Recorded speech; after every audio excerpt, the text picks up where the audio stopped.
What's up, y'all? I'm Alan Hain, the Lawn Care Nut. Thanks for coming back for yet another week. Today is the Sunday after Thanksgiving. Hope you all had a wonderful weekend. Hope you got to relax, spend some time with your family, get away from work, and decompress a little bit. And this is going to be another one of those sit-back Sunday vlogs. I just got back from church, and in a few minutes, I'm going to be heading over to the Sarasota Medieval Fair. But until then, I figured I'd put together all the clips of what happened the last couple 2-3 weeks here around Lawn Care Nut HQ. Oh, can you see that? A lot of people think that's some special design I had made, but no, this is what happens. They put that so-called protective film on your trucks and charge you a whole bunch of money for it. Well, when you don't have it removed and you let it sit in the sun for 7 years, that's what happens to it. But yeah, I've had like 3 people ask me, hey man, is that like where'd you get that cool design on your truck? I'm like, well, so I recently did a video from Milorganite where I showed you guys how to winterize your gas mower, and I'll link to that below. And it got me to thinking, because it uses an additive, and it got me to thinking, how many of you use additives in your vehicles? So I have been addicted to this one, and I am not an expert. I'm not telling you this works or not. I might just be addicted to the snake oil. I don't know. Back in the day, I used to have a 1969 Cougar when I was in junior college, and in that car, I always ran an additive called Slick 50. And I would run that every time I did an oil change. Every 3,000, I'd run Slick 50. But that was before we had synthetic motor oils. But I swore by it. Now again, did it do anything? I don't know. My 69 Cougar ran good. 351 Cleveland, 290 horsepower out of the gates. You know what I'm saying? And ever since then, I've always used additives. Now I've been using this one for the last couple years. I had a friend tell me about it. And he had a Ford that had like 300,000 miles on it, the Coyote engine. And anyway, so this is Z-Max, and so I just got an oil change, so I'm putting this in. So that's the fuel one. You buy these little kits. One goes in the fuel and one goes in the oil. I'm just curious, for those of you that do or don't know about this stuff, do you think it's snake oil or does it actually do something? Now, I do run 100% Mobil 1 synthetic in this truck, and I always have. I think that was the top. So you may tell me that this does nothing on top of that. I don't know.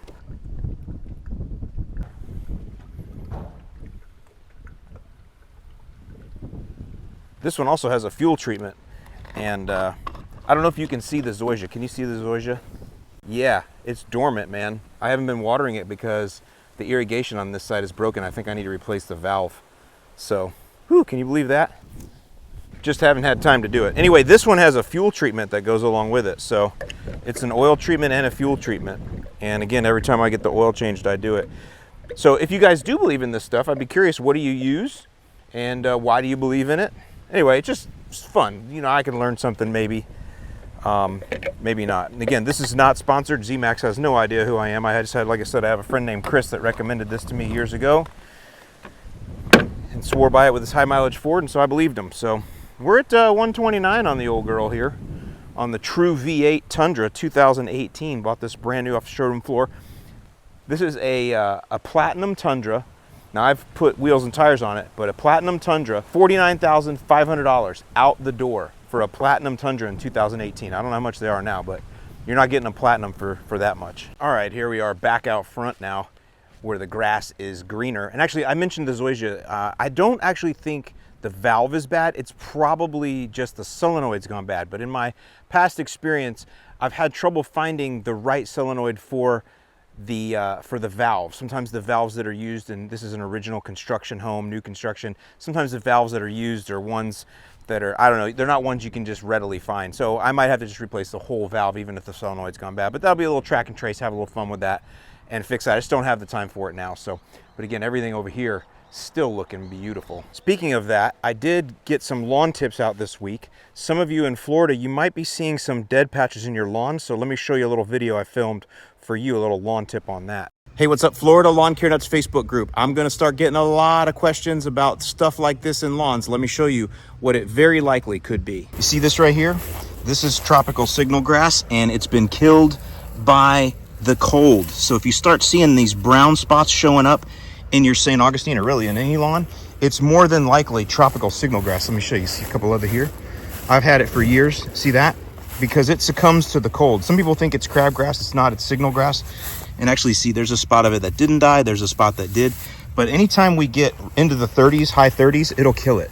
So if you start seeing these little spots like this, it's not your good grass dying. It's more than likely tropical signal grass that's been killed by the cold. We get this a lot this time of year, people asking about it. So that's what that is. Your good grass is fine. It's tropical signal grass dying off. That's what we want. So when it comes to tropical signal grass or signal grass, the prodiamine, it does help. The challenge you have is that signal grass can be year-round here, and so it kind of germinates year-round. So you put your prodiamine down in the spring, and then you get the rainy season in the summer, and by the time you get to the end of the rainy season, we've had so much rain that it's washed the prodiamine away, and it's just lost efficacy because it's the end of the year, and then that's when you start noticing the tropical signal grass coming up. So you kind of got to do like a year-round. I've said this before, if you live in Florida, you really need to have a year-round strategy for pre-emergence. You're almost applying pre-emergence every season, even in the summer if you can, in order to keep all the problems out. But if you are seeing that dead tropical signal grass, that's actually a good thing. We want that to die. We need a couple more cold spells to go ahead and kill the rest of it off, and then next year we can prevent. Now you see that sunlight shining there. I'm doing that for those of you up north. I always promise you every year, I know you get the seasonal depression, you get the gray skies. I know, I feel your pain. I lived in Indiana for 15 years. This time of year can get tough, so I promised you guys I'd give you plenty of sunshine to hopefully brighten your day a little bit and show you a little preview of what's ahead for you. Maybe some of you are taking a vacation down here coming up over the next couple 2-3 months, so that's ahead for you. The weather's beautiful right now. The temperature here is in the high 60s, and we have pretty much no humidity, so this is definitely the time of year to come here. If you're going to Disney or the theme parks or coming down to see Grandma, you're going to enjoy it. Things are looking great right now. And another thing I want to let you all know is we do still have our warehouse space here in Bradenton.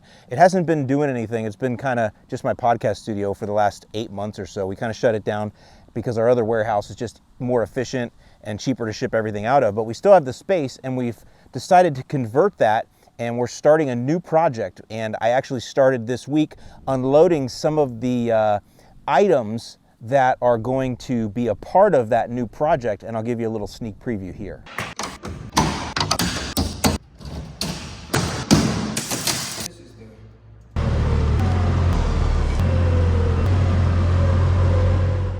All right, so that's all I can talk about right now, but we will be able to make this public. This is a partnership between my company, Yard Mastery, and one of my other partners that's already a partner. We just decided to partner on this particular venture that I gave you a preview of here, and I'll be able to go ahead and go public with that here sometime, probably by the end of January, maybe even sooner. So stay tuned for that. Big things coming from Yard Mastery, and again, one of my partners. Brand new company we started, and it's something that we have seen that is needed. You know, that's one of the things when we have an audience like you guys, you tell us what you need, and we just keep an eye on things. What's available to you, what's not available to you. We have found another hole in the market that we think we can fill for the DIYer, for the homeowner, and that's kind of what this is all about. So again, I'll give you a lot more details here come 2026, early in January sometime. Next, I don't know if you can tell, Christmas lights are up. And so I'm at the point right now where I am about what I would say 90% done. And that's usually where I aim to be at the end of Thanksgiving weekend, is 90% done with my lights. Now, I don't know how you guys are, but what I do is I get 90% and then I'll do the last 10% over the next couple weeks. And that's because I'm always adding things, changing things, moving things around, doing the finishing touches. So where I'm at now though, I actually have a couple changes that I'm gonna make probably tomorrow, Monday or Tuesday. So until then, here's a little bit of a preview of some of the things that I did this week to get myself to that 90%. And then I'll go in and show you the final look of how everything looks as we are right now at 90% done in the Christmas light display at Lawn Care Nut HQ in 2025. Man, that was a mouthful.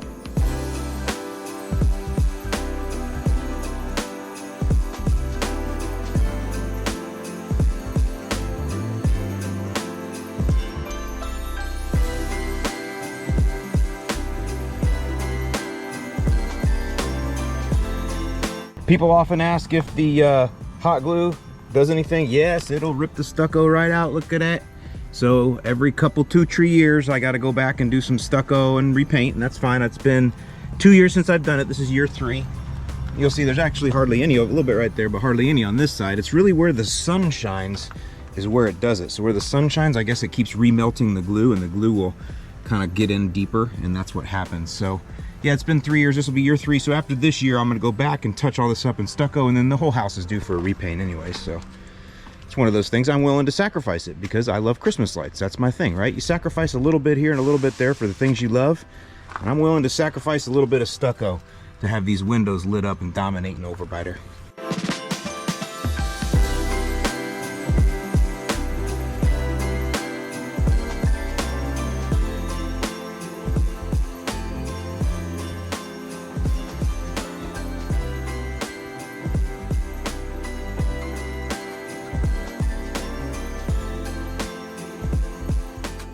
All right, so there we are, 90% done. Went with the red and white candy cane this year. Got some of the windows outlined in total red. Not sure I feel about that yet. Might change some of that out a little bit, but there we go. Ground game kicking in real nice. I do have a little green on this side, and I always say it looks like a Miami Vice green on the camera, but it's a true green color. So the one thing I definitely need to do is wrap these palms. I have red lights to wrap the palms with. That is missing, so that's part of the mid game that I have to do. And then finish up the front door. Front door needs a lot of work as well. I do like the red going around the arches though. I think that looks pretty good. So that's where we are for 2025 so far. Still have a little bit to do. Put a wreath up there, star, some different things. But there you go. That's where we are as of Thanksgiving weekend 2025. So one of the things that I still have to finish is the front door here. Look at that. I got my Buc-ee's Nutcrackers. I saw those. I was actually driving up to North Carolina last week to see my dad, and on the way back, stopped at Buc-ee's and saw those, had to get them. So it's actually, I don't know if you noticed it or not, but I actually have those chained to cinder blocks because we live in a really good neighborhood here. We don't have porch pirates and things like that, but I don't know. I just think something like that, I got to give a little extra for it. So I chain them to cinder blocks, and even though that doesn't make them super secure, if somebody does grab them, they're gonna they're gonna get the surprise of their life. So, but I do have a lot more work to do here. I'm gonna do garland up here. I got to do some more lights up there, and then I'm gonna do full garland around here, and I'm gonna get some more poinsettias. So this will really be the set off here, and then I also have, I'm gonna put a wreath somewhere on the face of this, and then up there I always put a star. So that's kind of part of the 10% that's left, as well as I'm going to move some of the lights around and change a couple things. But hope you guys like where it's at. Don't forget ground game. A lot of you that you don't have ground game right now, we have a ground game package. You can get ground game to put in and really light everything up. Maybe you got the tops done, you're all set there. Maybe you're in the mid game is good, but you don't have ground game. Those are net lights. You lay them directly on the ground, they'll do fine. And I'll tell you what, they really do throw a lot of uplight that looks awesome on any Christmas display. So I'll go ahead and give you a link to the ground game package or to the net lights in general if you want to go ahead and add your ground game. By the way, any of you who do order Christmas lights right now, I'm putting this up on Sunday. You know, they ship the next day. So if you order them Sunday or Monday, they'll ship Tuesday. If you order them Sunday, they'll ship Monday. If you order them Tuesday, if you order them anyway, they ship the day after you order them, and it takes about 2 days to get to you. So there's still plenty of time to get them and get them up. You probably don't want to do the custom packages now. You want to do the 100-footers, which come with the male and females already on, so you screw your bulbs in and put them up. You still have plenty of time for that. I'll give you links to all the Christmas light stuff in the description below. And lastly, I was out at the land doing some clearing and things like that, and I actually have it all graded out now, and it's ready for sod, and so I'll kind of give you a little preview of what that's looking like. Wanted to provide you with an update here on our project coming up here in late 2025 and 2026. And as you're going to see behind me, we are finish graded. It's so pristine right now, I don't even want to walk on it, but it is finish graded now. Just check it out. Look at this beautiful Florida sandy soil. Look at that. It's like a Jimmy Buffett song happening out here. Pretty crazy. We are 42 miles inland, and I still have this beautiful sugary sandy soil. And one thing I've learned is it's really good for growing roots. We have taken out no less than, count them, 5 loads of roots out of here, and still some left. But that's pretty crazy. Lots of roots, because this, you know, this property's been overgrown for like a couple, 200-300 years or something like that over there. And just to give you a little update, here's kind of where it started.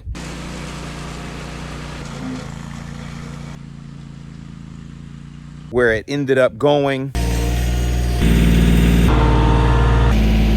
Some work put in. And then again, this is where we're at now. Finished graded, ready to go. And then I got my well right here, my water source. So I'm going to get ready to start doing some irrigation next week. Actually, going to dig in some water lines so I can get the new sod obviously well established. But before I do that, I need to go ahead now and map out where the plots are going to go. Ow!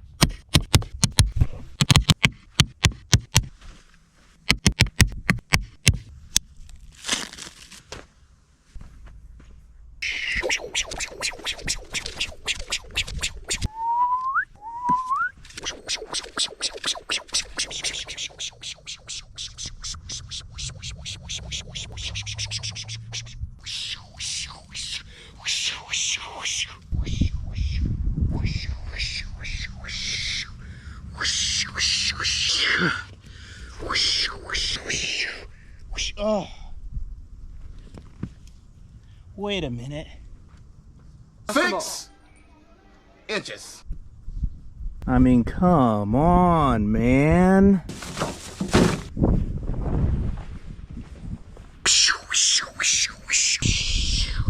Well, that was certainly fun, wasn't it? Okay, so let me show you what I got mapped out here for you so you can take a look at kind of how my plans are shaping up here. Now, I used the high-vis orange, so I hope you can see this.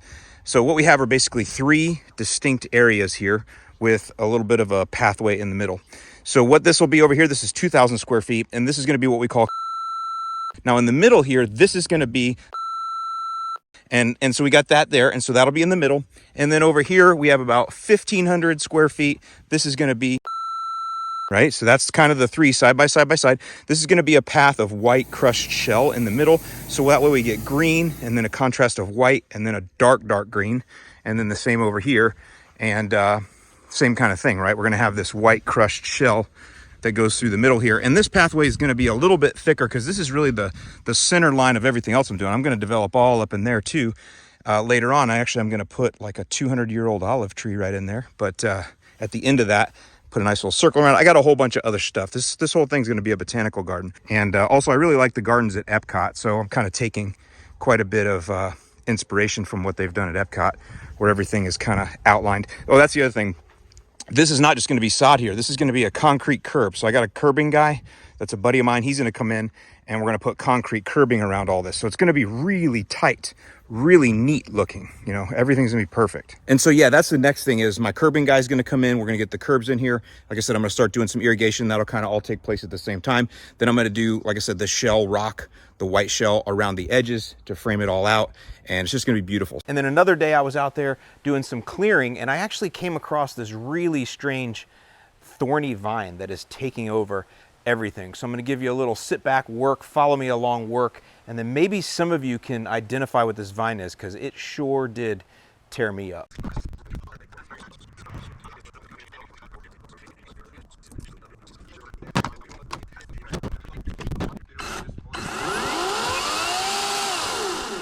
This is another thing that, you know, I'm bad when you see someone ego come out, when you see someone look out for themselves.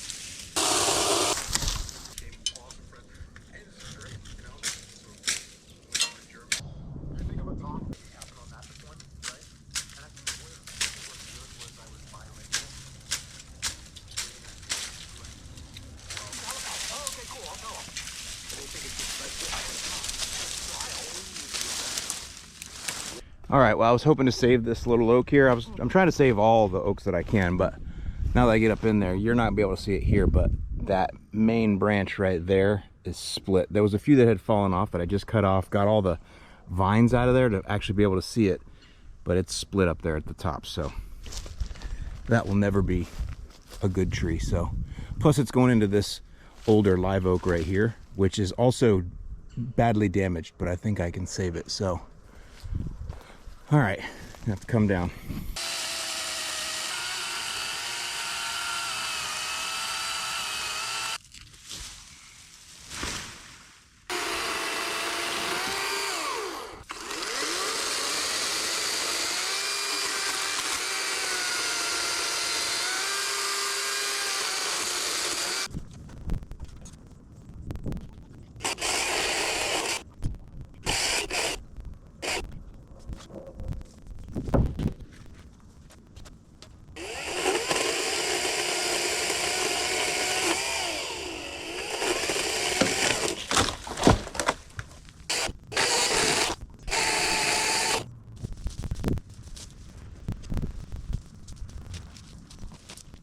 Can anybody tell me what these vines are?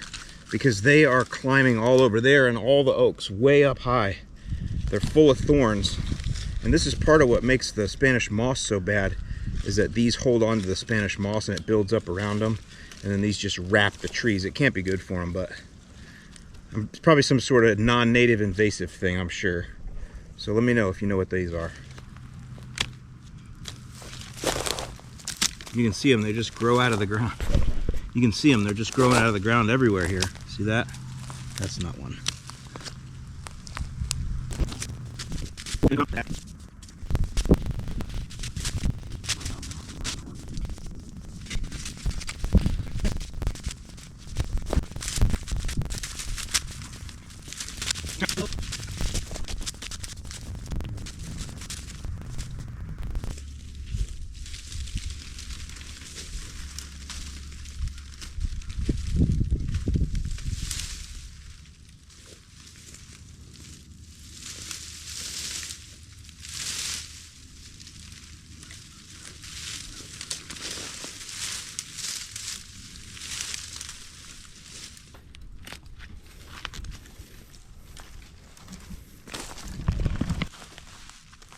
Oh, nice.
Figured it out. I really like doing this, and I figured it out why. It's like playing claw machine. You guys ever go to a bar and play claw machine? That's what this is. This is giant claw machine. Man, is it enjoyable. Barely hanging on, but we got it. All right, well, there's the finished product. Well, not finished. I got a lot left to do still, but got the main pruning done on that one. Took the little one down that was broken. Got the pruning on that one. I got to get in here and clean this out and make it ready for beds. There's still, look at these. These are those vines, man. Just growing up everywhere. Just coming out of the ground, man. So I got to get in here and till all this out. I'm going to save that native palmetto bush. Till all this out and then figure out what I'm going to plant. Got to pull that stump out. I got a lot more cleanup back here too. That's going to go. I didn't really get back to this part of it. And then a lot of cleanup in here still. Just ran out of time today, but that's the start of it. Fun stuff. So there you go, guys. That's everything I got for you this week. I hope you've enjoyed this video. I hope it's been a little bit of a learning experience for you in some ways. I hope maybe you've enjoyed the sunlight that's beaming through. Hope it's made you happy, whatever it is. But most of all, I hope you've enjoyed your Thanksgiving weekend and I hope you have a great holiday season coming up. Got plenty of videos coming out. Check out the description below for all kinds of links. And as always, thank you so much for watching, and I'll see you in the lawn.